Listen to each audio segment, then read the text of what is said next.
Yo nunca me hubiera imaginado el encierro tal como lo vivimos.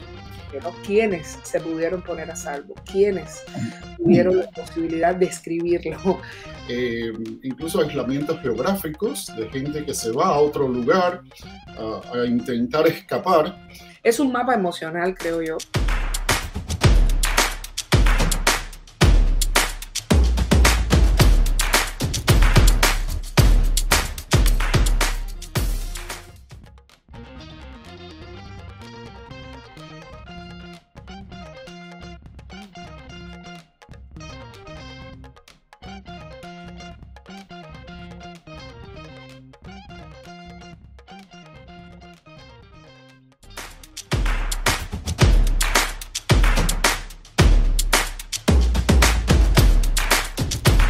Yo creo que es buena idea que comiences tú esta conversación porque el título de Asintomática fue una idea completamente tuya y fuiste tú quien me invitó a que hiciéramos juntos la antología. Entonces, en medio de la pandemia, en medio de la enfermedad, tú eliges justo una especie de antónimo, ¿no? El no tener síntomas parecería que es sinónimo de no tener enfermedad. Que en primera fue una de las palabras más nombradas durante la pandemia, durante los momentos de crisis más profunda, el temor que generó en la población mundial el ser asintomático, pero todavía tener el virus. Entonces, al ser asintomático, era como navegar precisamente la frontera, ¿no? Entre la salud y la enfermedad, entre la posibilidad del contagio o la posibilidad de estar completamente protegido del contagio.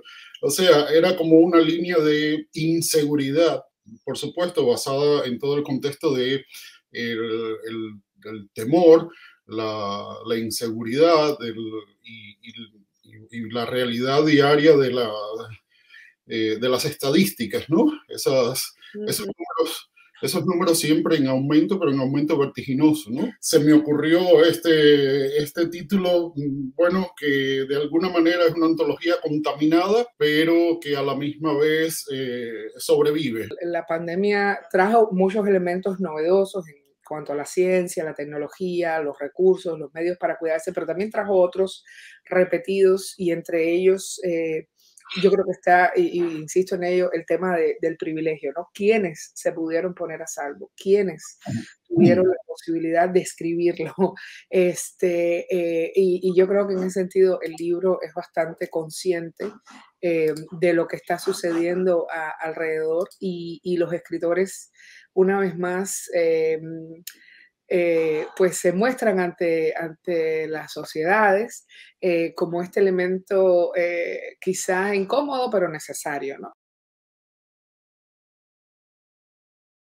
Los autores que están en la antología y que vienen de diversas regiones de Latinoamérica, España y Estados Unidos, aunque todos escriban en español, pues los que son tanto escritores de oficio como profesores que escriben, en fin, los autores, pues tenían esta capacidad en su casi enorme mayoría de estar en casa y todavía seguir percibiendo ingresos y salarios, de manera que eran personas realmente asintomáticas porque tenían el privilegio de cuidarse, no tenían que salir a la calle y de todas maneras mentalmente estábamos todos infectados, ¿no? Una de las grandes virtudes de esta antología justo es que nos da la posibilidad de trazar puentes entre todas las regiones de las Américas y también incluida España, o sea, y pensar el cómo se vivió el virus no solo en un país, sino cómo se vivió de manera global en el sentido que estábamos mirando estadísticas globales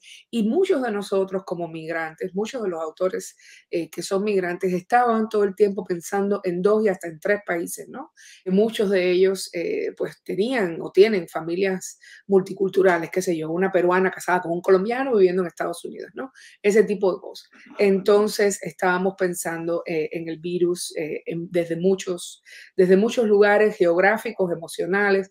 Es un mapa emocional, creo yo. que la diversidad de voces en el texto es realmente imponente, ¿verdad? Porque aquí tenemos autores españoles, cubanos, peruanos, mexicanos, venezolanos, dominicanos, puertorriqueños, argentinos Ujú.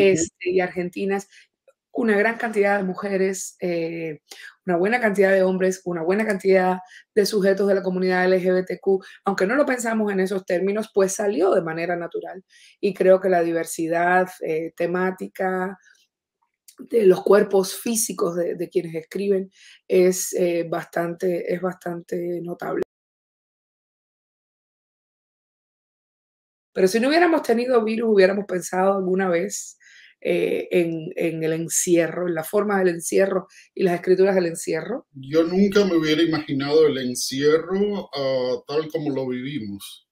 Y yo creo que ahí estaba uno de los puntos neurálgicos que motivaron la escritura de las mismas obras.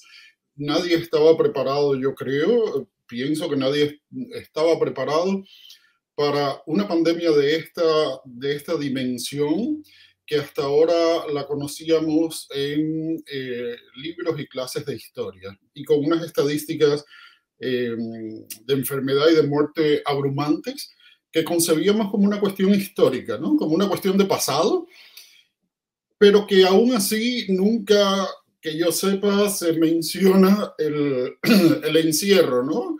En las grandes pandemias europeas, ¿no? Habían cosas muy inesperadas, ¿no?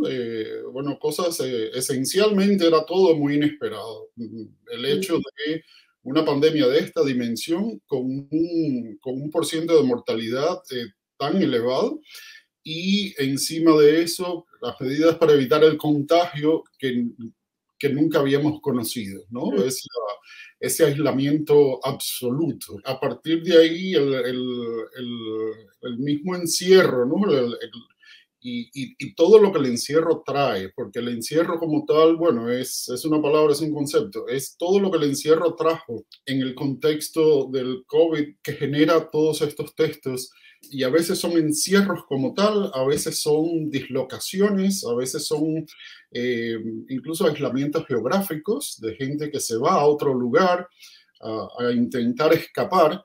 Creo que el encierro mismo es una de las razones que más promovía el hecho de escribir, ¿no? Ujú, ujú. Como escape, como intentar, como una herramienta para intentar pues balancear un poco todos los efectos de ese mismo encierro, ¿no? Para lo que no estábamos preparados.